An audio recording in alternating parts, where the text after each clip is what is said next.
জায়গা থেকে সঠিক পথ দেখাইতে পারে, যদি আপনি মানুষ হন। মানুষ লিখতে 3টা অক্ষর লাগে। এই 3টা অক্ষরের 3টা আলাদা অর্থ আছে, জানেন? এই মা, নু আর স, তাই না? এই 3টা লেটার, 3টা লেটারের কি কি অর্থ আছে? মা শব্দের মধ্যে কি আছে? স্নেহ, মমতা এবং সর্বোপরি কি? ধৈর্য। সবচেয়ে পৃথিবীতে মায়ের ধৈর্য বেশি। দেখেন, একটা মা শব্দের মধ্যে যে বিষয়গুলো আছে সেই বিষয়গুলো আপনাকে কি উপলব্ধি করায়? আর নু, নু শব্দের মধ্যে কি কি আছে? ন্যূনতম, নিচু, শ্রদ্ধা, ভক্তি, কুর্নিশ। আমরা মানুষকে ভক্তি করি কি? মাথা নোয়ায়। মানুষকে ভক্তি করি মাথা নোয়ায়, অর্থাৎ সৃষ্টির কাছে আপনি কিন্তু সবসময় নিচু। প্রকৃতি যদি আপনার উপর খেপে যায়, আপনার অস্তিত্ব থাকবে না, সত্য না? ঘূর্ণিঝড়, জলোচ্ছ্বাস, বিদ্যুৎ চমকায়, তাই না? এই যে প্রাকৃতিক যে বিষয়গুলো, এইগুলো কেন ঘটে? মানুষের কৃতকলাপের জন্য। যখন কি আবহাওয়া জলবায়ু নষ্ট হয়, তাই না? তো এটা কারা নষ্ট করে? মানুষ। আর দন্তের সাথে কি আছে? স্নেহ, মমতা, ভালোবাসা। তাহলে এই মানুষের যে 3টা লেটার আছে, 3টার মধ্যে যে যে শব্দ চয়ন আছে, এইটা মিলাই হচ্ছে গিয়ে মনুষ্যত্ব। আর এইটার ফুল কমপ্লিট হলে একজন মানুষ হয়। আমি কি বুঝাতে পারলাম? আপনারা এইভাবে মানুষের সংজ্ঞা কখনো শোনেননি, তাই না? আসলে আমরা এভাবে ভাবি না। ভাবনাটা হচ্ছে কি অনেক জরুরি জিনিস। আপনি যেটা ভাববেন তার কিছু হলেও আপনার মধ্যে আসবে। এই যে এরা কিন্তু এই সভ্যতার পরিবর্তন ঘটিয়েছে এমন ভাবতে ভাবতে। একটা কর্ম করতেছে, আর এই যে আমি বললাম যে শিল্পীরা হচ্ছে গিয়ে শিল্পকলার পরিবর্তনের চাবিকাঠি। কারণ এই সময়গুলোতে একমাত্র শিল্পীরাই চিন্তা করার টাইম পাইতো, আর কারো টাইম ছিল না। কারণ শিল্পীরা একটু অলস মানুষ, তো শিল্পীরা কিন্তু একটু অলস মানুষ, অলস। শিল্পীরা অলস না?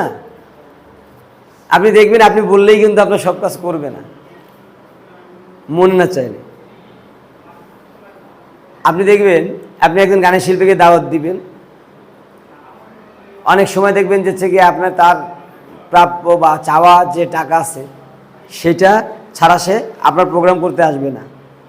আর আমার সাথে সম্পর্ক আছে, আমি ফোন দিলাম, আমার জন্য সে এসে গিয়ে 5 ঘন্টা নষ্ট করে যাবে, কিন্তু আপনার জন্য 1 ঘন্টা প্রোগ্রাম করবে, এটার জন্য সে ওই টাকাটা ছাড়া যাবে না। এটা হচ্ছে গিয়ে শিল্পীদের একটা চারিত্রিক সমস্যা আছে। কিন্তু এইটার কারণে হচ্ছে গিয়ে তারপরে, কারণ আগে মানুষ শিল্পীদের পৃষ্ঠপোষকতা করতো এবং শিল্পীরা এই চিন্তা ভাবনার কাজ করত। আপনার লিওনার্দো দা ভিঞ্চি একজন ব্যবসায়ী ছেলে ছিল, সম্পদশীল পরিবারের, তারপরেও তিনি ওই রাজা বাচ্চাদের পৃষ্ঠপোষকতায় থেকেছেন। কেন থেকেছেন? এই সিস্টেমটা ছিল তখন এমন, প্রতিটা বড় বড় শিল্পীরাই পৃষ্ঠপোষকতায় থাকতেন। মানে তাদের সারাদিন কাজ হচ্ছে গিয়ে খাবে দাবে ঘুমাবে আর নতুন চিন্তা করবে, অন্যরকম সৃষ্টি করবে, এইটাই তাদের কাজ। এখন আমি সারাদিন হচ্ছে গিয়ে স্কুলে চাকরি করে প্রাইভেট টিউশনি পড়া হচ্ছে গিয়ে আপনি কি নতুন সৃষ্টি করব? সারাদিন এই কর্ম করার পর তো হচ্ছে গিয়ে ঘুম ছাড়া আর কোনো সৃষ্টির মনে পড়ে? আপনি সারাদিন সংসার করার পরে, বাচ্চা কাচ্চা মানুষ করা, স্বামী সামলানো, সব শ্বশুরবাড়ি সামলানো, সব করার পরে আপনার কি আর মনে পড়ে যে থেকে এই বইটা খুলে পড়ি? তখন কি শরীর বিশ্রাম চায়। এই জন্য সৃষ্টি করতে গেলে সৃষ্টির সেই সময়টা আমার জন্য পর্যাপ্ত প্রয়োজন। আপনি ভাববেন, ভাবার পরে সেটার একটা কল্পনার রূপ তৈরি করবেন, তারপরে সেটা আপনার কাগজে প্রেক্ষাপটে আসবে, তাই না? অনেক লং টাইম ওইটা করার জন্য অনেক সময়ের প্রয়োজন হয়, যার কারণে আমরা আর সৃষ্টি করতে পারছি না। আর এখন বর্তমান সময় এসে মানুষেরা সৃষ্টি করার কিছু নেই, কারণ মানুষ যন্ত্র হয়ে গেছে। আর যন্ত্র কিছু সৃষ্টি করতে পারে না, যন্ত্রকে আর একজন ডকুমেন্ট দিয়ে সৃষ্টি করায়। যন্ত্রের নিজের কোনো ক্ষমতা নেই, আমরা এখন যন্ত্র। এই জন্য আমাদের আর সৃষ্টি করার ক্ষমতা নষ্ট হয়ে গেছে। আমরা যা কিছু করব ভাবার আগে দেখি, সামনে আছে এটা দেখে নেই, এত ভাবার দরকারটা কি, তাই না? এই যে মোবাইলটা ধরলে কি মনে হয় যে সার্চ দিয়ে বের করে নিয়ে এসছে গিয়ে, এ আবার চিন্তা করে করব, তাহলে আমরা কিন্তু অটোমেটিকলি অলস হয়ে গেলাম না? দেখেন, সপ্তম আর অষ্টম শতাব্দীতে ইসলামের প্রভাবে বাইজেন্টাইন শিল্পকলা চেঞ্জ হয়ে যায়। কি হয়? নকশা বিমূর্ত, নকশা সম্বলিত হয়। এর আগে কি ফিগারেটিভ ছিল। দেখবেন বাইজেন্টাইন শিল্পকলায় যিশুর বিভিন্ন গিয়ে প্রেক্ষাপটের ছবি আছে, ভাস্কর্য আছে এবং স্থাপত্য আছে। যে গির্জাগুলো আছে এই গির্জাগুলোর মধ্যে অনেক মুরাল করা আছে এবং সেটা ধর্মীয় অনুভূতি। এবার গিয়ে আরবরা যখন গিয়ে আস্তে আস্তে এগুলোকে দখল করেছে, তখন কি তাদের যে দখল করবে সে তার মতই চালাবে না, এটাই স্বাভাবিক। তাহলে আস্তে আস্তে ওই সংস্কৃতি চেঞ্জ হয়ে এবার এসেছে কি এই যে নকশা। আমাদের সকল মসজিদগুলোতে কিন্তু ডিজাইন করা থাকে না? কিন্তু সেই ডিজাইনগুলো কিসের?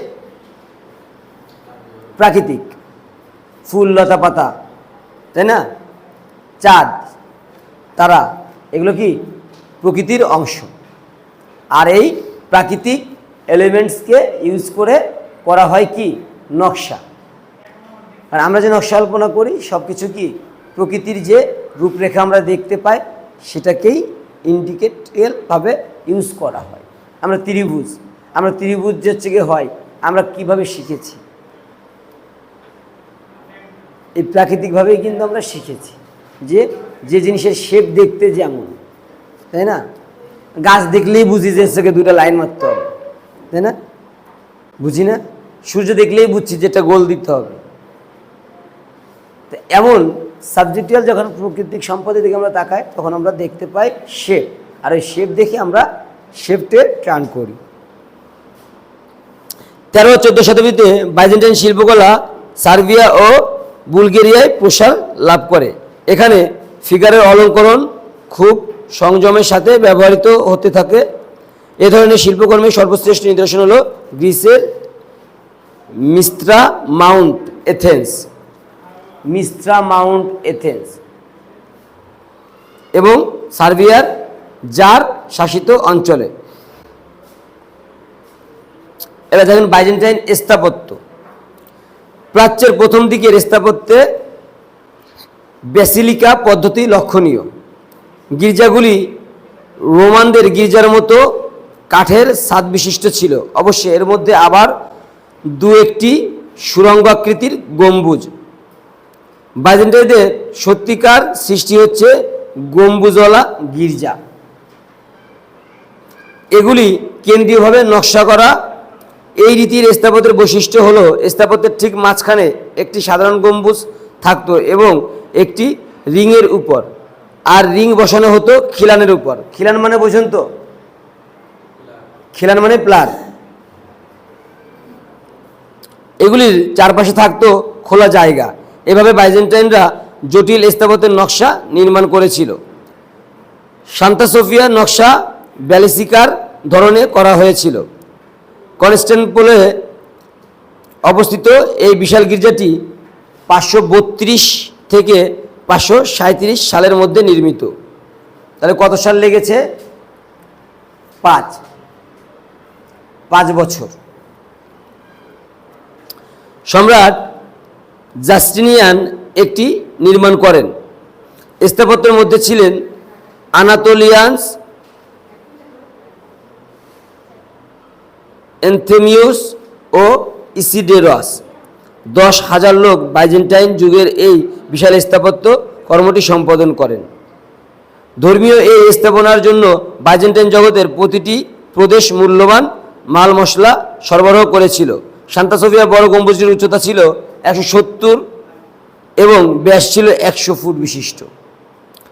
4টি বড় বড় খিলানের উপর এই গম্বুজটি দাঁড় করানো ছিল। খিলানগুলি অসংখ্য স্তম্ভের উপর নির্মিত। দালানটির আকৃতি আয়তাকার, 250 থেকে 233 স্কোয়ার ফিট। এতে রয়েছে 2টি গ্যালারি, বিশাল একটি গির্জা। রোমান এই এদেশীয় শিল্পকলার সংমিশ্রণের এক আদর্শ রূপ। শুধু তাই নয়, দেখেন আমি যে বলেছি প্রতিটা শিল্পকলাতেই আর একটা আগের শিল্প বা সমসাময়িক শিল্পের ছাপ থাকে। আপনি দেখেন আমরা সেই গ্রিক থেকে শুরু করেছি, গ্রিকের পরে রোমান আসছে, তাই না? গ্রিকের ছাপ কিন্তু রোমানের মধ্যে ছিল। আবার এই যে রোমানের পরে বাইজেন্টাইন আসছে, বাইজেন্টাইনের কাজও কিন্তু রোমানের সঙ্গে মিলানো ছিল। আবার এরপরে যে রোমান এক্স আসবে, অর্থাৎ আবার রোমান অন্যভাবেতে ব্যাক করলো,